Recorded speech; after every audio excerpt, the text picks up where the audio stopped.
We kept running. We'll come out of recess. Lisa? You wanted me to do a little research on habilitation rates for different surrounding counties for county rates.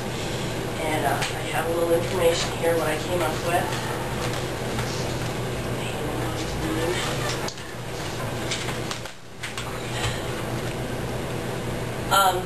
I've got several counties on here. I think I came up with 11 different counties. The negotiated is what has been approved, or well, it has not been approved yet, but that is what they're asking.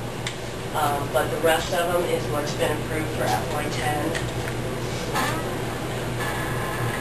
And then the FY09, of course, is what they were getting last year. There's not a significant difference for a lot of them, which it kind of surprised me when I saw that those agencies were able to get that much in the first year, where so many other agencies got such a lower rate. Like ISI was getting 2061 as opposed to 40. What is the deal with that? I don't know what the issue is. I do know that I heard some agencies just went with the bottom of the rate, not knowing what to charge. And it's possible that maybe some of these agencies went in and maybe did a cost report partially into the year. That's a possibility. And said we can't operate on that. I don't know for sure how that difference came about. But that's a pretty substantial difference when you look at ISI's rate. And then Howard Sound's kind of in the middle there with their rate last year. And then they're asking for the cap this year. So they are a little higher than the other, well, they're quite a bit higher than what Greene County has negotiated. Who do they work for? Genesis is their home provider. And so that, covers BB County too, so. This habilitation thing it took the place of ARO. Right. And why didn't they have any indication of what it was going to cost to operate? I don't know where they came up with this rate. It's probably the same place they came up with the $16 for TCM. I don't know, but the feds pretty much eliminated a program that a lot of people were in, and it was ARO, adult rehab. I'm not sure what that was. And this habilitation took the place of that. And I mean, this has only been going about a year, correct? Yeah, exactly a year. That's a daily rate. That's an hourly rate. This is for an hourly service.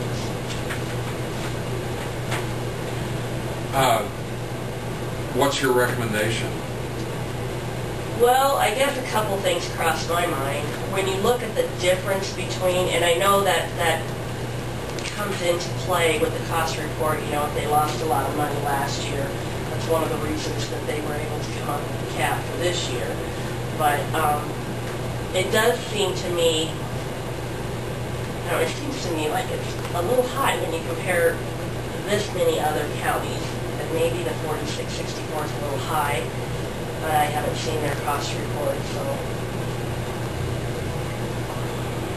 But then when you look at the fact that they were only charging $30.43 last year and no doubt losing money, where these other counties were charging $42.79 and their rate didn't even go up $1 from last year, a full $1 from last year.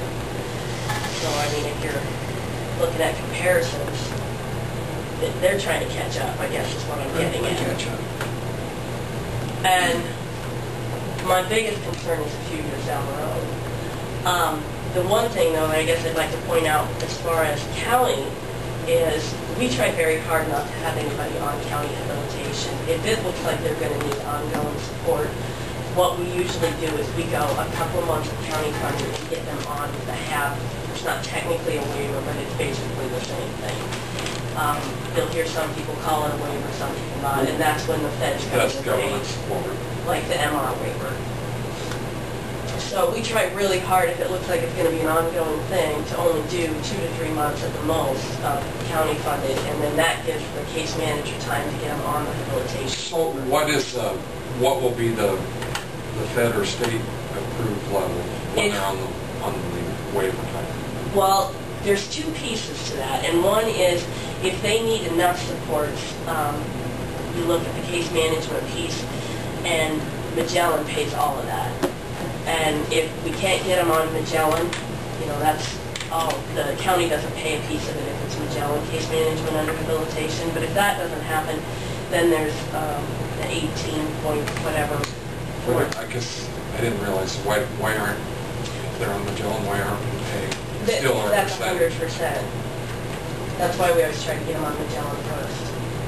I don't know what the difference is, but Magellan is 100% funded. So they take some and not take some, or what? What do you mean? You said you tried to get them on first. What? Yeah, the difference is how much support they need. Magellan will only cover the ones that need a lot of interaction from the case managers. If it's more of a maintenance type thing, then the case management goes through the habilitation, and then we pay the 18 whatever. So we always go through Magellan first, and you know, more often than not, we get a denial because they're very particular about what they'll fund.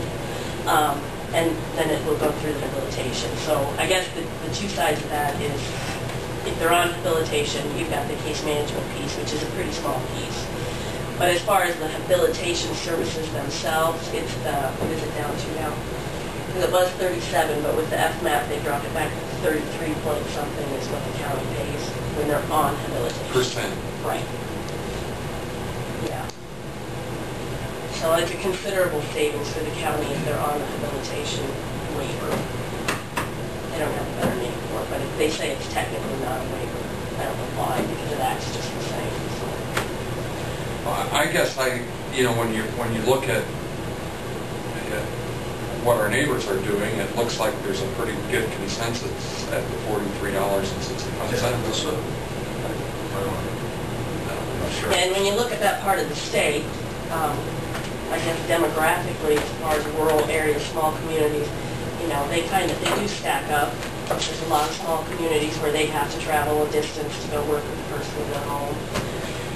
John was in at the end of one of our meetings a while back and asked about the transportation part of meeting with these folks. And I said that we needed to discuss that with you, and I had said at the time that I'm not opposed to helping with some of the part of the transportation costs, because at some point in time, if it's not offered locally, we may be paying transportation a lot further.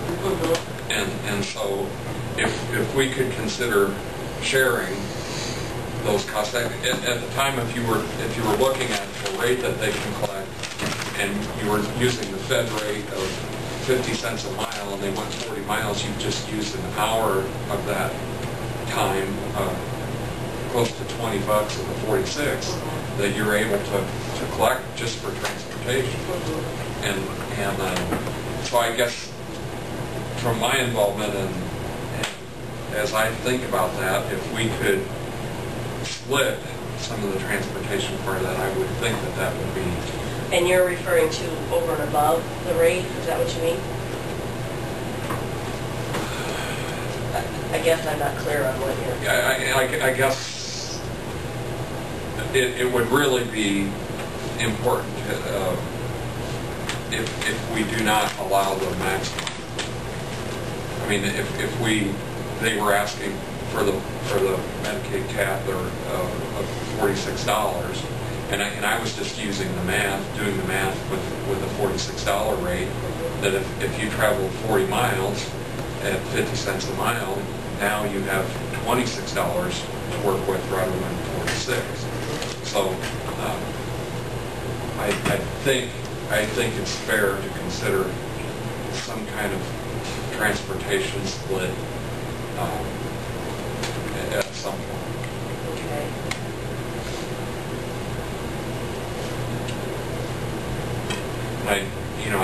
I don't know what that means, whether we would be responsible for one direction and they could be responsible for one direction, or whatever we can negotiate.